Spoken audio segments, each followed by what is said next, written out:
Most European players barely know this league exists, and yet one of the fastest paths today to the CHL, NCAA, BCHL, and sometimes even the NHL starts right here.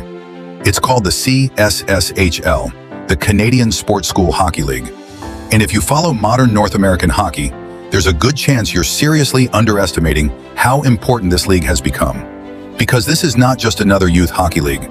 This is a system of elite hockey academies across Canada where players study, live, train, and operate almost like professionals already at 15 to 18 years old. And this is where players like Connor Bedard, Jake Sanderson, Dylan Cousins, Matthew Savoie, and Seth Jarvis developed. In the 2026 WHL draft alone, more than 40% of all drafted players came from the CSSHL. And one single program, Northern Alberta Extreme, had 15 players drafted. That's an insane number. And here's the interesting part. Many European players and parents still believe the main path to North American hockey runs mostly through traditional AAA or junior hockey. But the reality is changing. Top CSSHL academies now operate almost like professional development centers. Players there don't just go to practice.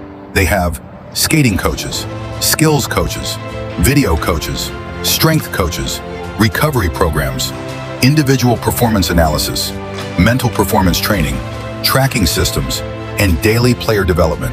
And this is where the difference compared to parts of Europe becomes massive. In Europe, hockey development is still often heavily system-based.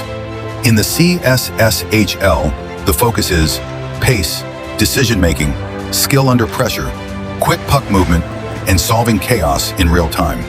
That's why players coming out of these academies often look faster, more dynamic, and better prepared for the North American style of hockey. And there's another important thing. The CSSHL is not just one league. It's divided into multiple divisions based on age and level.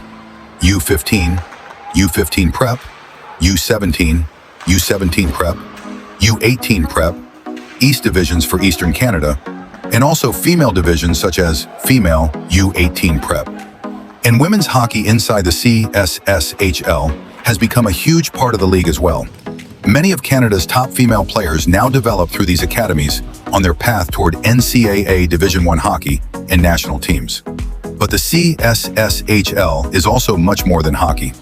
In most cases, players must also attend the actual school or academy connected to the team they play for. That means relocating to Canada, living in a boarding school or with billet families, studying in English, extremely high costs, and massive competition. And the financial side is something people often don't talk about enough. Top Canadian prep academies can cost tens of thousands of dollars per year, including school, hockey, housing, and the full development program. That's one reason many European families believe the CSSHL is simply out of reach.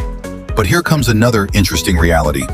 Top players are often offered financial aid, scholarships, tuition discounts, or individualized support packages. And depending on the player's quality and potential, that support can sometimes become very significant.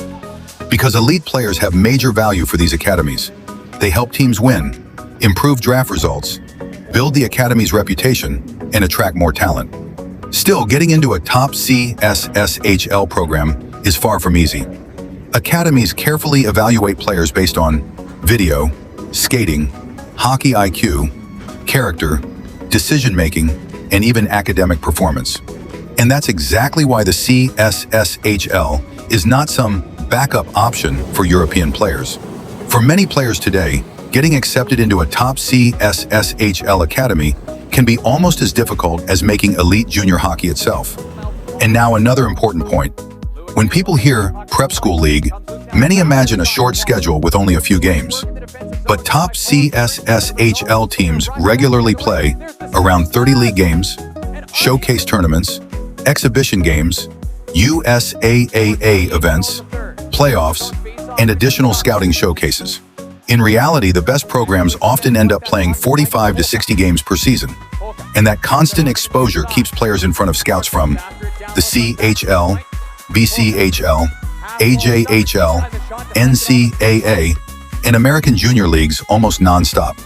For example, Northern Alberta Extreme alone had players drafted this year such as Danil Ramazanov, Rylan Edwards, Jet Evans, Brady Leinenweber, Emmett Abel, and Liam Bort. Rylan Edwards was even selected in the first round of the WHL draft. This is no longer just school hockey. This is a massive development pipeline. But there's also another side to the story. Not every academy automatically means the right path. One of the biggest mistakes European families make is choosing a famous academy logo, only for the player to end up sitting on the bench, lacking ice time, missing special teams opportunities, and seeing their development stall. Because in North America, the most important thing often isn't the academy name. It's the role the player earns inside the program. And that's exactly why the CSSHL has become such a huge topic in modern hockey development. Because if a player finds the right fit, this path can open the door to almost the entire North American hockey system. So what do you think? Has Canadian Sports School Hockey League become the best U18 hockey league in the world today?